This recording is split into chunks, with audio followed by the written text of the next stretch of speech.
Mesdames, Messieurs, bonjour. Merci de votre fidélité. 13h, voici les titres de ce journal. Le sommaire.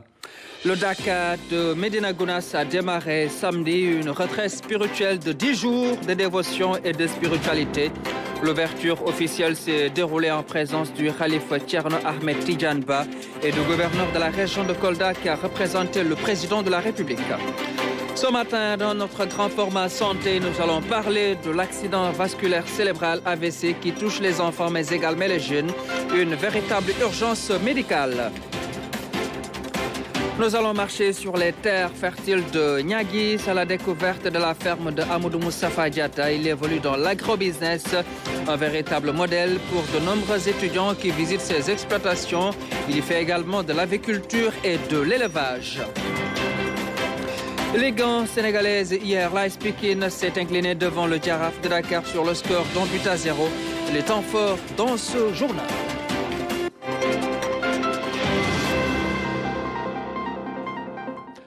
La 83e édition du Dakar de Médina Gounass bat son plein. Le rassemblement spirituel a débuté samedi.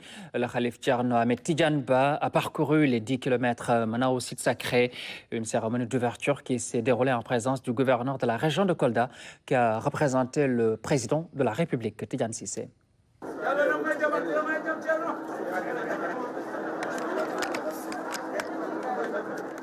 C'est tard dans la soirée de ce samedi que le Khalife général de Médina Gounass, Thierno Ahmed Tidiane Ba, accompagné des talibés et des pèlerins, a pris la direction du Dakar.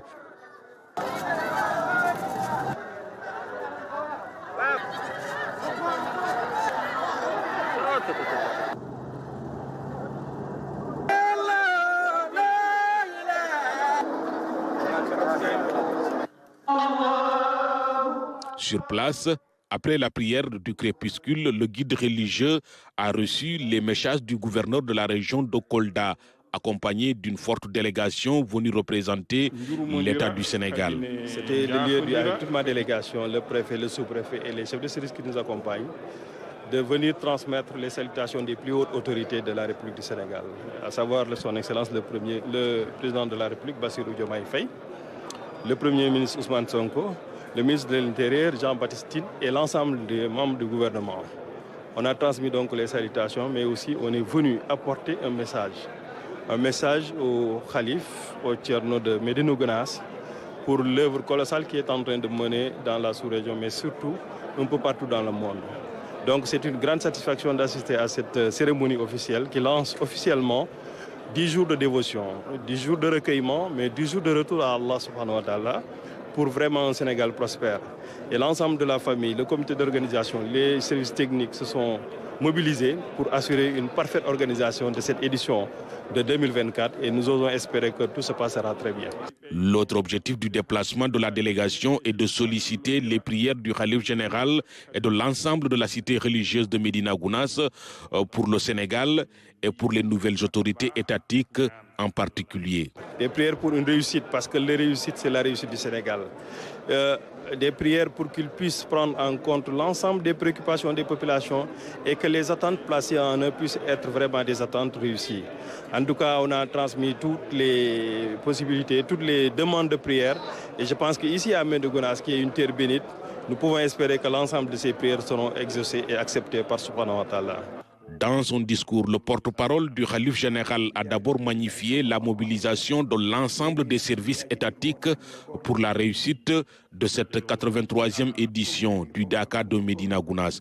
Il a remercié à cet effet les nouvelles autorités étatiques et apporté son soutien au nouveau président de la République, Bassirou Diomaye Diakhar Faye. Avant la fin de cette cérémonie officielle d'ouverture, le guide religieux, à travers son porte-parole, est également revenu sur la dimension spirituelle du Dakar de Médina Gounass. Il a aussi appelé les fidèles à se mettre au travail avant de prier pour un Sénégal de paix et de prospérité. Le Dakar de Médina Gounass, une retraite spirituelle de 10 jours qui transcende les frontières et rassemble des fidèles venus du monde entier. Difficile d'estimer leur nombre exact. Reconnu comme l'un des événements majeurs au Sénégal et dans la sous-région, il suscite curiosité et dévotion. Nous restons toujours avec Tidiane Cissé. Le Dakar de Médina Gounass, l'un des rassemblements religieux les plus importants du Sénégal, voire même de la sous-région. Une retraite spirituelle d'une dimension internationale qui réunit des fidèles du monde entier. Depuis son initiation en 1942 par Thierno Mohamed Saïd Ba, l'événement n'a cessé d'attirer du monde. Par la grâce de Dieu, Thierno Mohamed Saïd est un homme d'une dimension exceptionnelle. L'appel qu'il a fait à Dieu en faisant ce Dakar est un appel qui a été répondu par son créateur. Aux premières années de Dakar, il n'invitait personne. Et il n'a jamais invité personne jusqu'à ce jour. Mais à chaque fois qu'une seule personne vienne au Dakar, si cette personne retourne, il en parle à au moins une dizaine de personnes. Et à ce niveau, si vous voyez effectivement, si 10 personnes retournent et que 10 personnes apportent 10 personnes, vous faites le calcul, c'est une évolution exponentielle. C'est 2004 que j'ai commencé à venir au Dakar, jusqu'à cette année. Mais ce que j'ai vu cette année, c'est imprégnant. Je n'ai jamais cru que le premier jour du Dakar, que les 10 hectares que font la mosquée de Dakar remplis, jusqu'à ce que les gens prient le Maghreb dans les rues. À chaque fois que nous faisons l'évaluation de ce Dakar, nous trouvons effectivement qu'il y a une augmentation. Ce qui différencie le Dakar de Médina Gounass aux autres événements religieux, c'est la durée de l'événement et sa particularité. 10 jours de retraite spirituelle qui réunit que des hommes dans la brousse à environ 10 km de la cité religieuse. Avoir 10 jours d'abstinence, c'est oublier tous les problèmes du monde. Moi, je suis agriculteur. Tu vois, tu piétines quelqu'un, c'est cette personne qui te dit pardon. Toi qui as piétiné. Mais c'est la personne piétinée qui te dit pardon. Ici, l'activité consiste surtout à la lecture du Saint-Coran, du Seyfiyou, de la prière, du wird et autres actes d'adoration du Tout-Puissant Allah, le tout dans un environnement modeste, loin des conforts de la vie. Ceux qui se permettent de critiquer le Dakar sont des gens qui n'ont jamais mis les pieds ici. C'est Dieu seul qui sait ce que l'on gagne en venant en pèlerinage au Dakar de Médina Gounass. Il a organisé le Dakar sur différents sites. Mais quand il a choisi le site pour y rester, c'est parce qu'il avait trouvé effectivement la possibilité d'avoir des extensions. Du fait également de cette affluence des fidèles, le site du Dakar de Médina Gounass est passé en quelques années seulement de 100 hectares à plus de 400 hectares aujourd'hui. Voilà le Dakar de Médina Gounass qui a démarré samedi, qui dure donc 10 jours. Le grand format santé aborde une urgence médicale qui ne fait pas de distinction d'âge. Il s'agit de l'accident vasculaire cérébral, jadis associé aux personnes âgées. L'AVC frappe désormais les jeunes, les moins jeunes, c'est-à-dire les enfants, avec des facteurs de risque en pleine évolution. On en parle avec Fanta Badji. Un petit innocent, pas du tout conscient de son état, Jacob, 3 ans, est drépanocytaire SS. Récemment, il a fait un accident vasculaire cérébral. La nouvelle nous a vraiment secoués. Notre petit était plein de vie. Il courait partout, criait, jouait comme tout enfant de son âge. Du jour au lendemain, il ne peut plus bouger ses membres ni parler. Un événement inattendu pour ses parents qui venaient à peine de se remettre de la perte douloureuse de leur fils aîné suite à une tumeur cérébrale. L'AVC est jusque-là considéré comme une pathologie qui n'affecte que les adultes. Le dernier travail que nous avons mené, rien qu'à Albert-Royer, sur 3 ans, il y avait 126 cas. C'est vous dire que c'est considérable. Rien qu'à Albert-Royer. Et on sait que la majorité des enfants ne viennent pas à nous, pour des raisons multiples et variées. Parce que soit on n'y pense pas, soit parce qu'il y a un problème d'accessibilité à l'hôpital. Ils font que, par exemple, ce chiffre de 126 sur 3 ans est, à mon avis, très largement sous-estimé. Les symptômes sont pareils que ceux d'un AVC chez l'adulte, mais les facteurs de risque différents. C'est pourquoi la prise en charge nécessite une intervention pluridisciplinaire. Une chose est de prendre en charge l'AVC quand il s'installe. Une autre chose est ce qui est mis, agir en amont, faire en sorte que cet AVC ne survienne pas, en régulant, en agissant sur les facteurs de risque. C'est la drépanocytose, c'est les infections, c'est les cardiopathies. Mais une fois que l'AVC s'installe, par exemple, la prise en charge s'articule autour de 2 paramètres. Le premier paramètre, c'est le paramètre de l'urgence. Mais une personne qui arrive de Rufisque, qui fait un AVC, le temps de quitter Rufisque, d'arriver à l'hôpital, 4 heures et 6 heures sont passées. Souvent, dans ce genre de situation, les séquelles sont irréversibles. Parce que, encore une fois, l'urgence se passe dans le dos. Les spécialistes invitent les parents à être attentifs aux signes qui peuvent alerter. Si votre enfant est drépanocytaire, si votre enfant a une cardiopathie, allez consulter les médecins. Je parle des principales causes. Et c'est des choses sur lesquelles, par exemple, on peut agir efficacement et prévenir. Ça, c'est donc. Deuxièmement, par exemple, si votre enfant a une angine, ne banalisez pas ça. Si votre enfant a une quelconque infection, parce que c'est assez banal que des enfants aient des infections respiratoires et des infections des oreilles, c'est pas banal. Il faut traiter. Chez les plus jeunes, les chances de guérison sont élevées, mais une prise en charge tardive peut impacter le développement psychomoteur de l'enfant. Il y a une idée largement répandue comme quoi, du fait d'une certaine plasticité du cerveau, les enfants récupèrent plus facilement. La réalité que nous vivons en tant que neuropédiatres, ce que nous voyons sur le terrain, c'est que les conséquences des AVC sont gravissimes. Les enfants ont des déficits extrêmement importants. Et quand je parle de déficits, je parle surtout de déficits cognitifs. Parce que les déficits moteurs, avec la rééducation, souvent, ils peuvent récupérer. On voit que, par exemple, beaucoup d'enfants font des AVC. Pourquoi? Parce qu'il y a un état qui les favorise, c'est la drépanocytose, c'est la cardiopathie. Donc, ils font plusieurs AVC répétés, ce qui fait que même s'ils s'en sortent, c'est-à-dire s'ils ne meurent pas, ils ont des séquelles extrêmement importantes en termes de déficits moteurs, en termes de troubles comportementaux, en termes de baisse de l'efficience intellectuelle qui font que, par exemple, ces enfants, même scolarisés, auront du mal à suivre. À l'image de la plupart des maladies chroniques, la prise en charge de l'AVC chez l'enfant est très coûteuse. Et aussi moins financière. La maladie exige beaucoup de moyens financiers. C'est très difficile pour un salarié moyen de s'en sortir. Si l'État pouvait nous aider, surtout du côté des médicaments qui coûtent cher et qui sont peu disponibles, je demande aux parents d'enfants victimes d'AVC de ne pas perdre espoir. Le petit peut à présent se tenir sur ses jambes et bouger ses bras, ce qui n'était pas du tout possible. Mais Beaucoup plus rare que chez l'adulte, l'AVC de l'enfant existe et est de plus en plus fréquent avec un risque élevé chez les enfants drépanocytaires. Selon des études, la maladie touche 8% à 16% des enfants africains atteints de drépanocytose.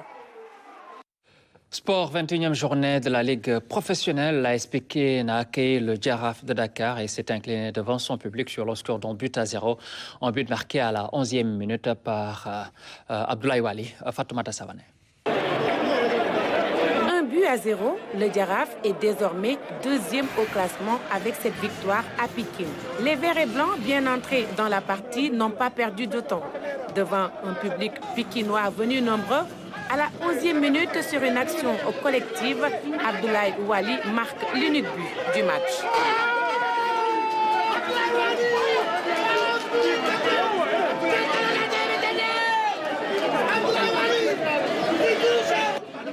Les joueurs de Joseph Ouagane Senghor ont essayé de revenir dans la partie sans réussite. Ils pêchent dans le dernier geste et pas d'efficacité devant les buts de Cherlondoy. 3 points précieux pour le Jaraaf à 5 journées de la fin de la saison. Pour l'AS Pikine, l'objectif serait de se maintenir en Ligue 1. Après ce but, on a couru derrière le score. Le Jaraaf a superbement bien défendu son avantage. On a fait des réaménagements tactiques en deuxième mi-temps. On a mis du nombre, beaucoup d'attaquants, mais aujourd'hui, ça n'a pas voulu passer. J'encourage mes joueurs, c'est difficile parce qu'ils ont voulu gagner ce match pour le public, pour se réconcilier contre le public, mais ça n'a pas pu se faire, c'est le football.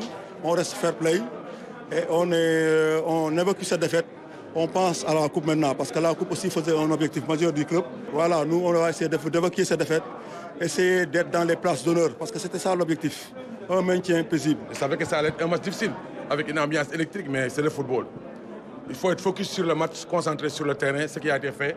On a marqué un but, on a tenu bon, on n'a jamais lâché. Parfois, il y a des problèmes de décision d'arbitrage, mais on n'a jamais lâché. On a tenu bon jusqu'à la fin. C'est une victoire méritée, mais comme on dit, le travail continue, Inch'Allah. Le Jaraaf reste ambitieux et compte sur son collectif pour aller chercher le titre qui se rapproche après cette performance chez leurs rivaux. Voilà, et dans un instant, nous en venons à la partie consacrée aux régions.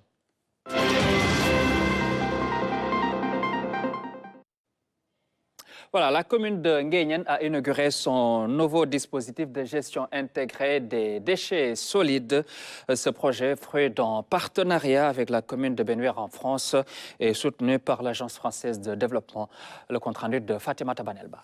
Cette cérémonie célèbre l'ensemble des efforts déployés par les différents acteurs pour une gestion responsable des déchets de la commune de Nguyen, dans le respect de l'environnement et du cadre de vie. Le projet de gestion des déchets cofinancé par l'AFD dans le cadre de la facilitation de financement des collectivités territoriales, FICOL, a abouti à la construction d'une installation de stockage des déchets non dangereux ici dans la commune de Nguyen. L'action accompagne la commune dans sa stratégie de gestion des déchets avec un focus sur le tri et le compostage. Un protocole d'accord de délégation de services publics est déjà signé entre la mairie de Nguyen et le GIE André Setel Nguyen pour la gestion des déchets. Les relations entre les partenaires sont anciennes et ancrées. Elles se sont consolidées à travers la mise en œuvre d'actions concrètes et à travers une montée en puissance progressive au fil des années. Un dialogue riche et constructif existe entre Nguyen et Belleville. La décharge et les outils de collecte mis à la disposition de la commune vont permettre de concrétiser le projet Nguyen Ville propre. La capacité de stockage, c'est estimé en nombre d'années. C'est 2,5 par an par casier. Si les casiers sont pleins, il y a déjà des réflexions qui sont en cours pour la valorisation donc, des déchets plastiques. Le comité éco-citoyen est devenu actuellement GIE André Setal Nguyen, faisant le lien entre la mairie et les 12 quartiers de Nguyen et force de proposition en matière de gestion des déchets.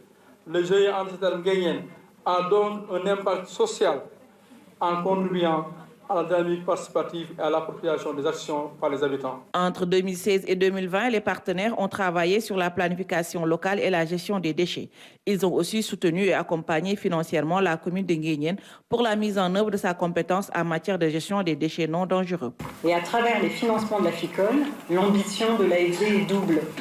Le premier, c'est de financer des projets de plus grande envergure qui associent l'ensemble des acteurs territoriaux, mais aussi des projets plus ambitieux ayant un impact significatif sur les territoires des partenaires en s'appuyant sur les compétences dévolues aux collectivités territoriales et aux acteurs de leur territoire et répondant aux enjeux de développement auxquels sont confrontées leurs collectivités partenaires.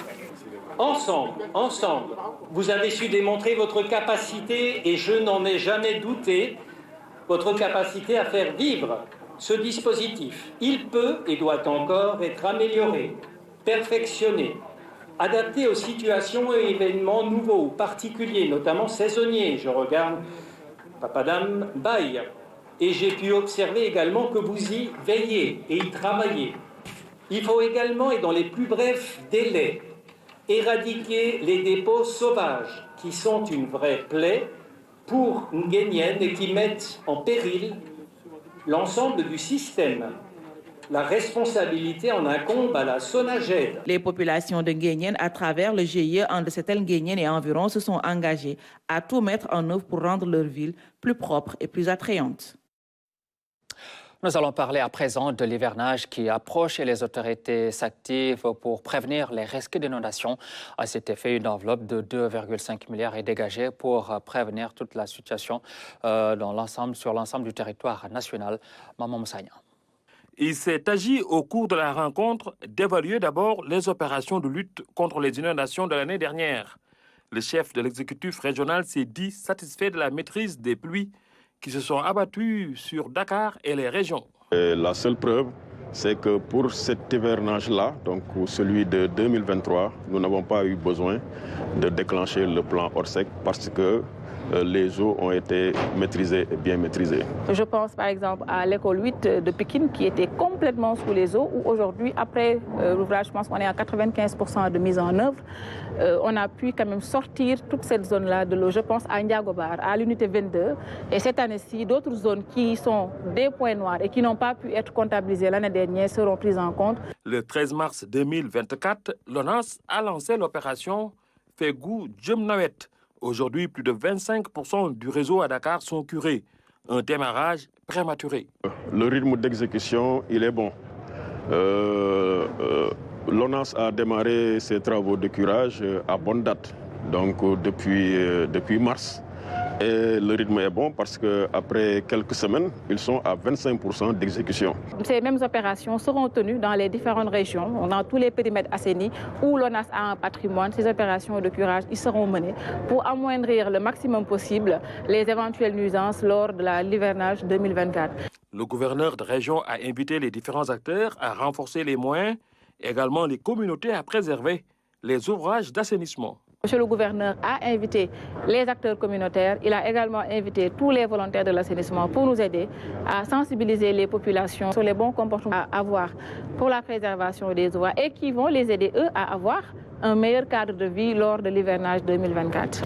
Au-delà maintenant de ces travaux déjà enclenchés en cours, il y en a qui sont en perspective depuis des années, mais qui restent liés à l'exécution de ces travaux aussi. 2,5 milliards sont octroyés à l'ONAS dans le cadre du plan décennal de lutte contre les inondations cette année. L'Office national de l'assainissement compte prendre en charge tous les points noirs possibles pour les protéger contre d'éventuelles inondations. Carrément autre chose, nous allons marcher sur les terres fertiles de Niaguis à la découverte de la ferme de Amadou Moustapha Diatta. Il est en train de promouvoir l'agrobusiness dans sa ferme, en plus de pratiquer l'élevage et l'aviculture. Sa ferme est une source d'inspiration pour de nombreux jeunes qui viennent découvrir son expérience. On en parle avec Michel Mendy. À 36 ans, il fait la fierté de sa commune et de sa région. Amadou Moustapha Diatta est un jeune entrepreneur agricole. Il est à la tête d'une ferme intégrée qui lie élevage et agriculture. L'objectif de la ferme, c'est de créer un cadre d'échange et d'expérimentation des techniques agricoles. Après mon master, j'ai jugé nécessaire de revenir au Bécar pour investir dans l'agrobusiness afin de montrer aux jeunes que c'est possible de rester et réussir ici au lieu d'aller se faire noyer en pleine mer ou bien de tirer vers l'exode rural à la recherche d'un lendemain meilleur. Dans son exploitation de 4 hectares, le quotidien des employés et stagiaires est rythmé par l'entretien des poulaillers et du potager. Ici, rien ne se perd, tout se transforme pour le bien-être des consommateurs. Nous faisons de l'agrobusiness, ce qu'on appelle de l'agriculture raisonnée, pour essayer quand même de préserver cet environnement, essayer quand même de maintenir le sol pour ne pas quand même l'appauvrir. C'est la raison pour laquelle nous avons intégré dans notre ferme l'embouche ovine, l'aviculture et tout ce qui est résidu provenant de cet élevage que nous prenons pour composter, ensuite prendre pour amender nos cultures. Donc nous produisons, mais on ne produit pas seulement pour avoir de la valeur ajoutée, mais pour préserver aussi la santé du consommateur. Parmi les stagiaires, il y a Youssouf Djemé, un ancien Jakartaman. Il est envoyé par le PF2E dans le cadre de la mise en œuvre du projet formation école-entreprise. Je suis en train de tailler le piment comme ça. C'est pour avoir une production de qualité. Il a besoin aussi de l'air pour mieux se développer. Maintenant, si vous laissez les branches là, ça va produire. Mais la production ne sera pas aussi confortable. Ce jeune du Blouf s'est résolument tourné vers l'agriculture. Il appelle ses frères et sœurs à rester dans le pays, car le potentiel est là. J'étais Jakartaman, mais je sais que vraiment avec le Jakarta, ça ne va pas aller. Il faut revenir encore sur la terre, car la terre ne ment pas. Tu récoltes ce que tu as semé. Donc, les jeunes qui vont en extérieur, là, je ne vois pas l'intérêt d'aller jusqu'à l'extérieur, parce qu'ils font pratiquement l'agriculture là-bas. Donc, je lance un appel aux jeunes de venir exploiter la terre. Nous avons une terre très riche, très fertile. Donc, vraiment, il suffit d'engager un peu l'accompagnement de l'État. Bon, ça va aller. Dans l'exploitation, ils sont une dizaine de stagiaires venus de différentes écoles de formation et d'universités du pays, partenaires de la ferme. Nous travaillons en étroite collaboration avec l'État à travers le programme PF2E, où nous formons des jeunes en école-entreprise. Je travaille en étroite collaboration pratiquement avec toutes les universités du Sénégal, à savoir la SANSEC, l'UCAD, le Bordeaux Management School, l'ISM, l'ICAO et le CPS de Cambérène, l'EATA. Et j'ai reçu des centaines de jeunes qui viennent pour des besoins de stage, de visites pédagogiques et de formation. Donc une façon de rendre l'ascenseur à l'État, en motivant les jeunes, en les montrant vraiment qu'il est temps d'épouser l'agrobusiness. La terre ne ment pas, on peut travailler et on peut réussir avec. Il suffit juste d'être patient, courageux et brave pour réussir. Avec ces 2 poulaillers, la ferme produit chaque jour plus d'une soixantaine de tablettes d'œufs. Aujourd'hui, un 3e poulailler est en cours de construction, un investissement lourd qui n'est pas sans risque. L'année passée, on a perdu un poulailler avec un investissement de plus de 15 millions. Et ça ne nous a pas fait reculer. Au contraire, on s'est relevé de la manière la plus rapidement possible afin de montrer à ces jeunes quand même qu'un entrepreneur doit être en mesure de tomber, de se mettre à genoux.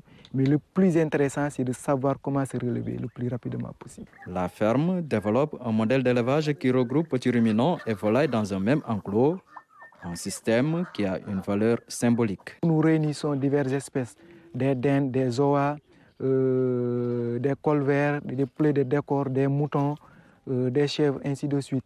Donc ça crée un cadre où chaque espèce développe une immunité. Donc un cadre vraiment qui nous permet aussi de montrer à la société que là où ces animaux ont réussi à vivre ensemble, il est temps aussi à ce que nous, êtres humains, puissions quand même nous unir, essayer de vivre en commun, en communauté, pour un développement durable. Mise en place depuis 2018, la ferme pédagogique de Niaguis a accompagné à ce jour plus d'une centaine d'étudiants. Elle développe aussi l'agrotourisme pour vendre la destination Casamance. Voilà, véritable modèle d'agrobusiness, la ferme d'Amadou Moustapha Diatta. Un forum de capitalisation de la formation duale organisé. Une rencontre est organisée à cet effet par le programme de formation école-entreprise dans le but de relever tous les problèmes, mais également apporter des solutions. Le bilan est tiré après 4 ans d'activité. Mariama Bangoura. Depuis 2020, le programme de formation école-entreprise PF2E suit son bonhomme de chemin. Après 4 ans d'activité, l'heure est au bilan. Ce forum a réuni partenaires et bénéficiaires pour se pencher sur les acquis et les obstacles. C'est un sentiment de satisfaction.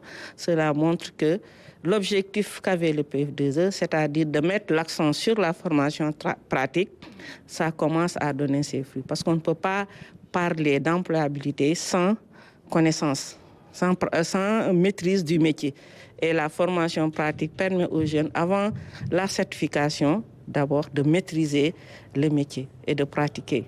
À Ziguinchor, plusieurs centres de formation répondant aux critères ont été choisis.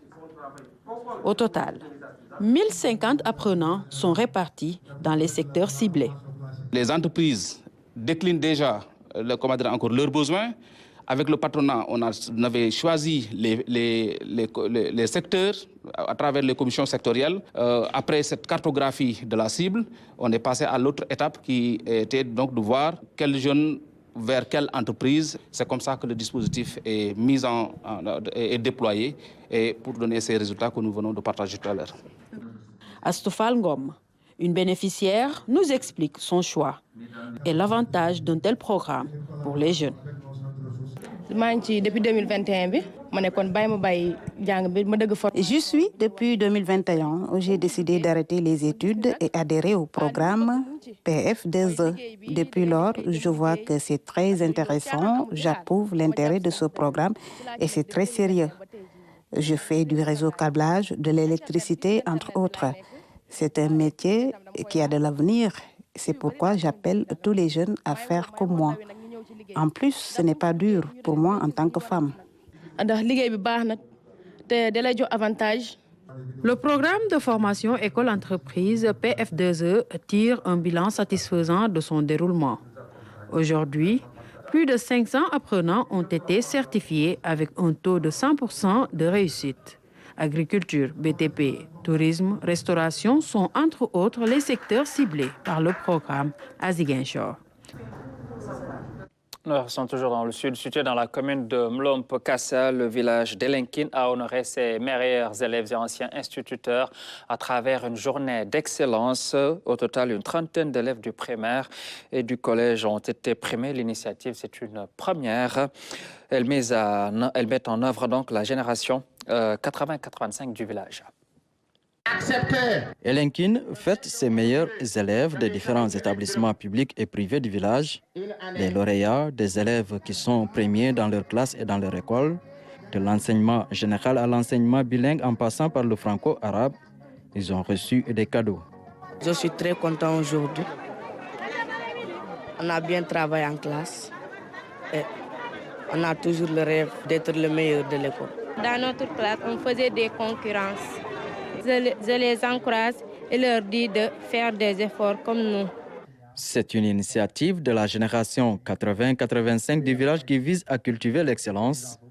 Au total, une trentaine d'élèves ont été primés pour cette première édition. Nous avons jugé nécessaire de créer cet événement pour davantage orienter les enfants vers on va dire, l'excellence.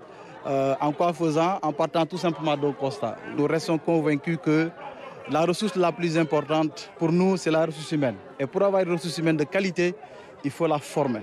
Et la formation, c'est d'abord une dédication familiale complétée maintenant au niveau de l'école.